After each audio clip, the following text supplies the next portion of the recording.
कि जो अपनी चिंता नहीं करता उसकी चिंता भगवान और भगवत प्राप्त गुरु स्वयं करते हैं।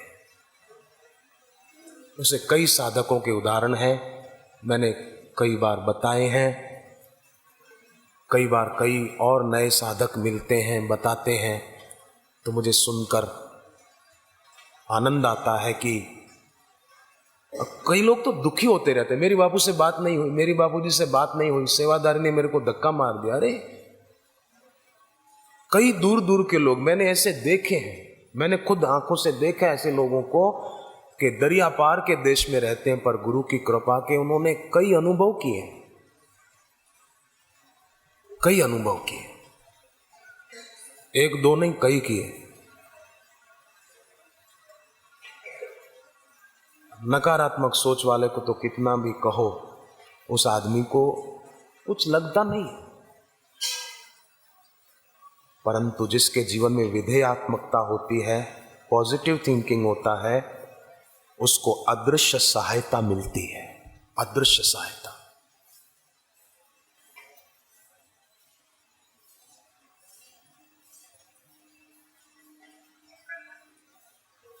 कल मुझे मुंबई के साधक बता रहे थे, मुलुंड के, कि वो पूना आलंदी के आश्रम में गुरु पूनम का उत्सव है ना, 8 और 9 जुलाई, तो वो दर्शन करके लौट रहे थे। तो खंडाला घाट है पूना और बंबई के बीच में, तो वहाँ बरसात थी उस समय तो बहुत, उन दिनों में, तो उनकी गाड़ी खंडाला घाट से नीचे खाई में जाने वाली थी, आधी उस तरफ चली भी गई थी, पर न जाने कैसे बोले गाड़ी रुक गई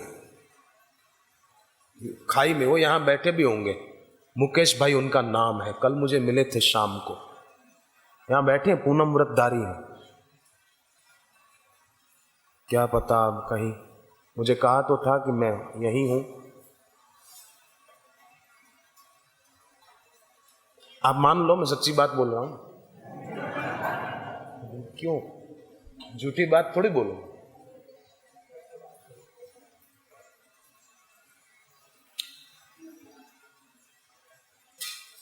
और दूसरी एक प्रार्थना ये भी याद रहे, समझो अब धरती पर हमारा जन्म हुआ है तो शरीर जन्मा है तो मृत्यु भी होगी। ऐसा नहीं कि हम सब ने दीक्षा ली तो अब हम अमर हो गए, कभी मरेंगे ही नहीं, ऐसा नहीं।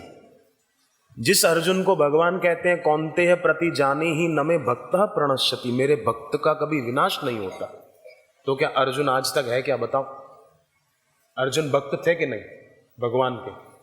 और भगवान कहते हैं मेरे भक्त का नाश नहीं होता, तो बताओ अर्जुन अभी कहां है? नहीं है, नहीं, वो बात अलग है। अर्जुन अभी शरीर से नहीं है ना? तो भगवान ने ये नहीं कहा कि शरीर का नाश नहीं होगा, पर बार बार जन्मना मरना, जन्मना मरना, इस अर्थ में वो नहीं होगा भक्त का, भक्त मुक्त हो जाएगा। ये भक्ति की बड़ी भारी महिमा है। तो प्रेम के मार्ग पर कांटे अनायास ही फूल बन जाते हैं, फिर लगेगा नहीं ऐसा क्यों हुआ, ये क्यों हुआ, ये नहीं होना चाहिए। सुभद्रा का बेटा मर गया ना, अभिमन्यु, तो सुभद्रा ऐसा नहीं बोली भगवान कृष्ण को कि मेरा बेटा क्यों मर गया, आप मेरे सगे भाई हो, साक्षात भगवान हो, तो मेरा बेटा क्यों मर गया, आपने क्यों नहीं बचाया उसको, ऐसा नहीं बोला। दशरथ राजा ने शरीर छोड़ दिया तो कौशल्या माता ने वशिष्ठ जी को ये नहीं कहा आप हमारे गुरुदेव हैं, साक्षात गुरुदेव वशिष्ठ जी ब्रह्मज्ञानी, आप यहां थे और मेरे पति की मृत्यु क्यों हो गई, ऐसा नहीं कहा कौशल्या माता ने। और न ही राम जी ने ऐसा कहा, न ही भरत जी ने कहा मेरे पिताजी क्यों गुजर गए। सबकी अपनी अपनी टिकट ली हुई है ना। अहमदाबाद से बैठे ट्रेन में, समझो व्यास जी बैठे अहमदाबाद से मुंबई जाना, अब कोई एक आदमी नडियाद से बैठा, तो उसको पूछा आपने कि आप कहां उतरोगे, बोले मैं सूरत उतर जाऊंगा। अरे बोले कमाल करते हो, मेरे से बाद में बैठे और मेरे से पहले उतर जाओगे, ऐसा हम नहीं होने देंगे। तो बताओ ये बात कैसी कही जाए। फिर दूसरा कोई पैसेंजर बड़ौदा से बैठे और उसको आप पूछें कि आप कहाँ उतरोगे, बोले मैं वलसाड़ उतर जाऊंगा। अरे मेरे से इतना बाद में बैठे और मेरे से पहले कैसे उतर जाओगे, ये हम नहीं होने देंगे। नहीं भैया, उनकी टिकट वहां तक की है और आपकी टिकट मुंबई तक की है, किसी की टिकट सूरत तक की है, किसी की टिकट नवसारी तक की है, किसी की टिकट कहीं तक की है। ऐसे ही जिसकी आयु जहां पूरी हो जाती है ना, समझो उसकी टिकट यहां तक थी, बस अब वो उतर गया। ऐसे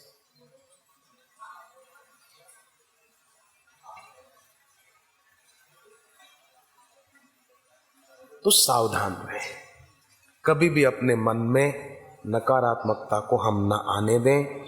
संकल्प को प्रगाढ़ करें और संकल्प को केंद्रित करें कि बस मुझे ये गुरु चरणों की प्रीति और गुरु दर्शन की प्यास और बढ़े और बढ़े और बढ़े।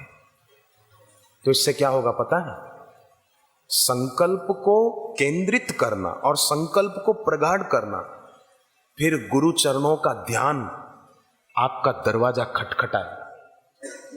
आपको नहीं करना पड़ेगा, खटखटाएगा और सदैव बना रहेगा। करना नहीं पड़ेगा, बड़ा आनंद रहेगा। देखो, दृश्य शक्तियां ही सब कुछ नहीं है, अदृश्य शक्तियां भी है और अदृश्य शक्तियां सागर के समान है, दृश्य शक्तियां तरंगों के समान, नदी की लहरों के समान है ना। पैसे का बल, सत्ता का बल, कोई योग्यता का बल, कोई पद प्रतिष्ठा का बल, ये सब तरंगे हैं और अदृश्य शक्तियां इस सागर की तरह। और हम चाहें तो अदृश्य शक्तियों से सहायता ले सकते हैं, चाहें तो ले सकते। वो मुंबई के साधक आ गए, मुकेश भाई खड़े हो जाएं तो। हाँ, ये जिनकी बात खंडाला घाट पे गाड़ी कैसे रुक गई, इन्होंने बताया, बड़ा आश्चर्य लगा हमको।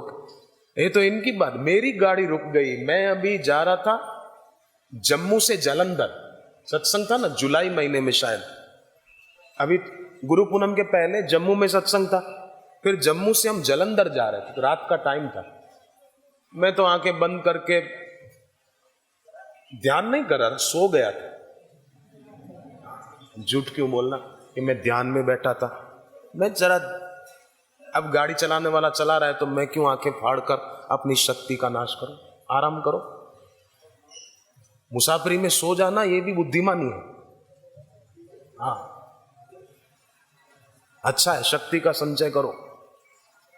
तो मैं तो जरा झोंका खा रहा था, तो ड्राइवर से क्या पता क्या 90-100 की स्पीड में गाड़ी थी, बैलेंस खो बैठे और गाड़ी यूं रोड के नीचे गई, इधर गई, तब मेरी आंख खुली। इधर यूं 2 पहियों पर और इधर करे तो यूं 2 पहियों पर, 90-100 की स्पीड में इधर रोड से नीचे, इधर रोड से नीचे उतरे। आखिर रोड से थोड़ा नीचे उतर के एक पेड़ था, पेड़ से टकराए, भयंकर एक्सीडेंट हो उसके पहले तो गाड़ी रुक गई। कैसे रुकी ये न मुझे पता है न वो गाड़ी चलाने वाले को पता, उनको भी आश्चर्य लग रहा था। ऐसा भी होता है, अदृश्य शक्तियां सहायता करती हैं। व्यक्ति सुमिरन करे, विस्मरण न हो अपने इष्ट का, अपने गुरुदेव का। कभी भी किसी भी परिस्थिति में चाहे कुछ भी हो जाए, अरे शरीर की मौत भी आ जाए तो भी हम कहें कि वाह भाई वाह, चलो हमारा प्रारब्ध था शरीर का, ठीक है, पर हम फिर भी अगर दोबारा शरीर मिलेगा तो फिर भी हम अपने बापू की भक्ति नहीं छोड़ेंगे, फिर भी बापू का सुमिरन नहीं छोड़ेंगे। और भाई देखो, मैं तो ये कहने में भी अतिशयोक्ति नहीं मानता हूं, बिल्कुल ये अतिशयोक्ति नहीं, स्पष्टोक्ति, कि अगर अंतकाल में गुरुदेव का सुमिरन हुआ ना तो दूसरा जन्म नहीं होगा, क्योंकि गुरु मुक्त है तो चेला भी मुक्त हो जाए। अंते या मति सा गति, अंतकाल में जैसी मति होती है दूसरे जन्म में उसके अनुरूप गति होती है। हम सब सेवक अति बड़भागी, संतत सगुण ब्रह्म अनुरागी। हम सगुण ब्रह्म के उपासक हैं, ये हम सभी साधकों का सौभाग्य है। और मध्य प्रदेश में ब्योहारी पड़ता है, मध्य प्रदेश में ना ब्योहारी ऐसा, तो वहां सत्संग, हाँ मध्य प्रदेश में है। तो वहां एक संत आए थे, बुजुर्ग संत थे, मुझे नाम स्मरण नहीं आ रहा है, बहुत अच्छे संत थे। तो वो गुरुदेव को प्रार्थना करने आए कि आप हमारे आश्रम पधारो। तो उनकी भावना, पहले से भी समाचार आते थे और बड़े अच्छे संत थे। गुरुदेव उनके आश्रम पर पहुंचे, सत्संग पूर्णाहुति के बाद रात्रि को वहां पहुंचे, मैं भी गया था। रात्रि विश्राम की व्यवस्था की गई, सुबह थोड़ा सत्संग रखा था उन्हीं के आश्रम में। तो आप देखो उन बुजुर्ग संत की नम्रता, बापूजी के लिए आसन बनाया गया था, वहां बापूजी बैठे तो खुद नीचे बैठने लगे। उनका आश्रम है, उनके शिष्य हैं और उम्र बड़ी है, पर फिर भी बापूजी को ऊपर बिठाकर नीचे बैठने लगे। तो गुरुदेव ने कहा नहीं नहीं, इधर ही बैठ, ऊपर बैठो। उनको बिठाया, गुरुदेव का सत्संग हुआ। तो बापूजी ने कहा आप भी 2 शब्द कहो। तो वो कहने लगे जरूर मैं कहूंगा। पर उन्होंने क्या कहा? उन्होंने कहा कि बापूजी, हमारे कानों ने आपकी कीर्ति सुनी थी, आपकी महिमा सुनी थी, परंतु आंखों और कानों के बीच बड़ी लड़ाई शुरू हो गई कि कानों का तो काम हो गया, आंख कहती थी हमारा काम कब होगा। आपका कानों ने, कान का काम है सुनना, आंख का काम है देखना, उसे देखना होगा। तो आंखों को दर्शन हुए नहीं थे, कानों को आपकी महिमा सुनने में आ गई थी और आपकी वाणी भी सुननी थी कानों में। तो आंख झगड़ा करने लगी कान से कि तेरा काम बन गया, मेरा कब बनेगा। तो आज उनका झगड़ा भी खत्म हो जाएगा, क्योंकि आपके दर्शन भी हो गए। वाणी तो सुनी थी, पर आंखों का भी समाधान हो गया कि आपके दर्शन हो गए। कैसी सुंदर बात थी, मुझे बहुत अच्छी लगी उनकी बात, याद रह गई।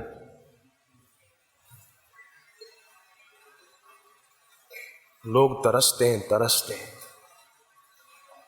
पूनम व्रतधारियों को लाभ है कि पूनम व्रत के निमित्त गुरुदेव के दर्शन करने पहुंच जाते हैं।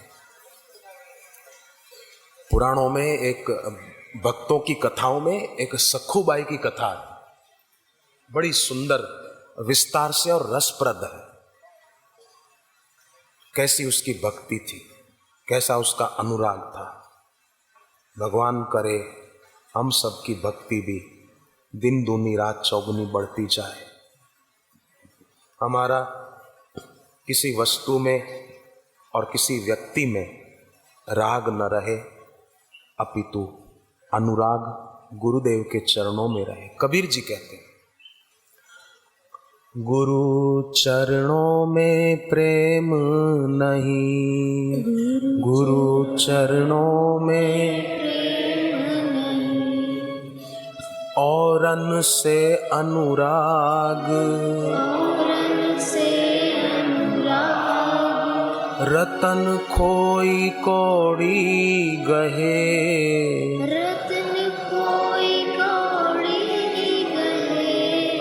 उसके बड़े अभाग,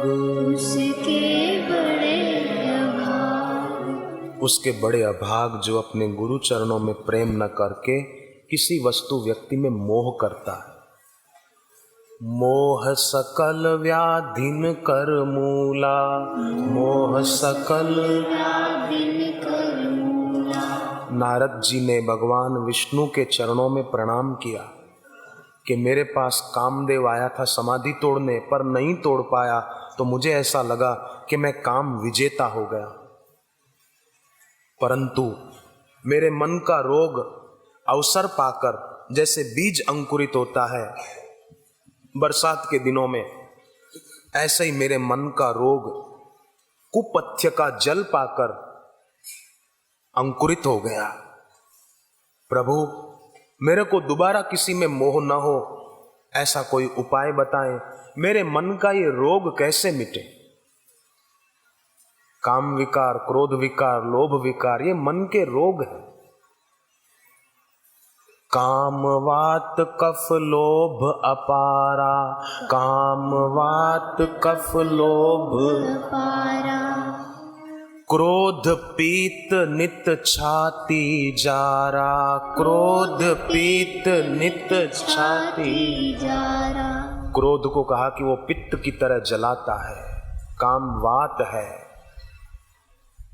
लोभ कफ, जैसे वात पित्त कफ इसका संतुलन नहीं रहता तो आदमी का शरीर बीमार हो जाता है, उसी प्रकार जब इनका संतुलन जीवन में नहीं रहता तो व्यक्ति मनोरोग से पीड़ित होता है। नारद जी कहते हैं ये मन का रोग कैसे मिटे, आप कृपा करके बताइए। तब भगवान विष्णु ने नारद जी को प्रेरणा दी, जपहु जाई शंकर सतनामा, जपहु जाई शंकर सतनामा।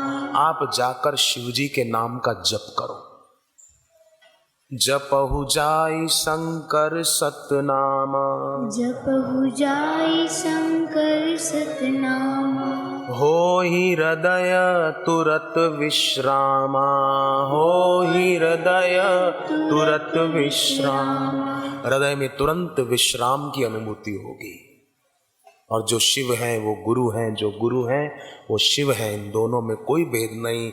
उनका जो सुमरण करता है तो भगवान विष्णु कहते हैं होई अहि हृदय तुरत विश्राम, तुरंत विश्राम की निर्विकार निर्विचार चेतना सद जाती है। एक महात्मा थे, वो हमेशा बोलते रहते थे, वाह वाह प्रभु वाह, आप कितना अच्छा करते हो, बहुत बढ़िया बहुत बढ़िया बहुत अच्छा। कभी रूखा सूखा भिक्षा मांग के खाते थे, एक चेला भी साथ में रहता था, कभी भिक्षा मांग के खा लेते। भिक्षा में कभी खाना ठीक से मिला, कभी न मिला, कभी भरपेट मिला, कभी कम मिला, कभी रूखा सूखा मिला तो कभी सब्जी भी मिल गई, ऐसा। पर हमेशा बोलते रहते, वाह प्रभु आपने बहुत अच्छा किया, बहुत अच्छा किया, बहुत बढ़िया किया।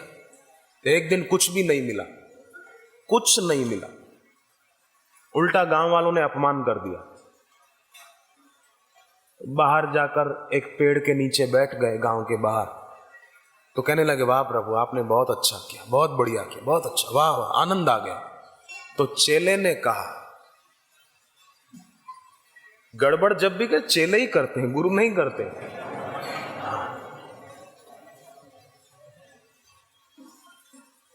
चेला बोला गुरुजी हद हो गई, हद, आज तो कुछ खाने को भी नहीं मिला, उल्टा गांव वालों ने अपमान कर दिया और आप बोलते वाह प्रभु बहुत बढ़िया, बहुत अच्छा किया आपने, भगवान आपने जो करना चाहिए था वही किया। अब ये भूखा मरना कोई अच्छा हुआ, अपमान हुआ हमारा। बोले बेटे आज शायद हमारे को जरूरत थी, बहुत अभिमानी हो गए होंगे हम, जरूरत थी कि अपमान हो जाए, थोड़ा अहंकार की हवा निकल जाए और तबीयत बिगड़ने वाली होगी शायद, तो उपवास हो गया, तबीयत नहीं बिगड़ेगी, तबीयत अच्छी रहेगी। अच्छा हुआ, जो हुआ अच्छा हुआ, अच्छा हुआ, बढ़िया हुआ। कैसा विधायक जीवन में इसको महत्व दिया है, सकारात्मकता को। ऐसे ही जो बरसात के कारण स्थान अभाव के उसमें खड़े हैं तो सोचो कोई बात नहीं, वृक्षासन करना पड़ता है ना एकाग्रता के लिए, आज भगवान यूं ही करा रहे हैं। खड़े खड़े जप करने की बहुत महिमा है, जो खड़े हैं ध्यान देना, मैंने शास्त्रों में पढ़ा है। खड़े खड़े अगर समझो हमसे कोई भूल हो गई, कोई गलती हो गई, गलतियों के कई प्रकार हैं, केवल स्त्री पुरुष के संबंध में ही नहीं, केवल उसमें नहीं, गलतियां कई होती है। झूठ बोलना भी गलती है, कुछ ऐसी वैसी गलत चीज खा लेना भी गलती है ना। तो कोई भी गलती हो गई, अगर संध्या के समय हम खड़े होकर जप कर ले थोड़ा, तो वो गलती माफ हो जाती, क्षम्य हो जाती, पर दिल से प्रायश्चित हो, माफ हो जाती। उपनिषदों में वर्णन है, यजुर्वेद नारायण उपनिषद, उसमें लिखा है कि कोई गलती हो गई, कोई पाप हो गया, और आपको लगता है कि ये मेरे से अपराध हुआ, ये नहीं करना चाहिए था और मैंने ये गलत काम कर दिया, तो पूर्व दिशा की ओर मुंह करके संध्या के समय खड़े होकर जप करने से वो पाप माफ होता है। ऐसा नारायण उपनिषद यजुर्वेद का वचन है।